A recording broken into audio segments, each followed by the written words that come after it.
Welcome to VTech. Today we are breaking down one of the most important concepts in SQL, joins. So, what is a join in SQL?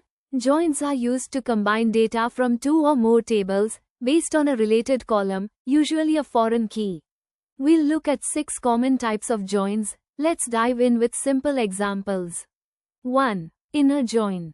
Inner join returns only the rows where there's a match in both tables. For example, if we join employees with departments, only the employees who belong to a department will appear. 2. Left join. Left join returns all rows from the left table, even if there's no match in the right table. So if an employee doesn't belong to any department, they'll still show up, but with a null in the department name. Use left join when the left table is your priority, and you don't want to miss any of its data. 3. Right join. Right join is the opposite of left join.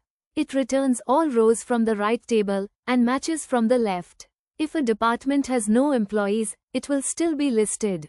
Right join is great when the right table matters more, like a list of departments that must always appear.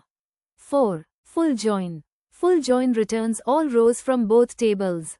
Where there's a match, it combines. Where there's no match, it fills with null. Think of full join as everything from both sides, matched and unmatched.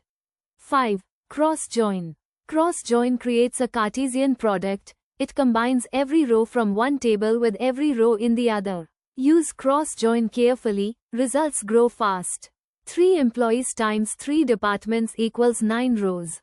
6. Self join. Self join is when a table joins to itself, useful for hierarchical data, like employees and their managers. Self-join lets you find relationships within a single table. Thanks for watching. If this helped you understand SQL joins better, give it a thumbs up and subscribe for more simplified tech content.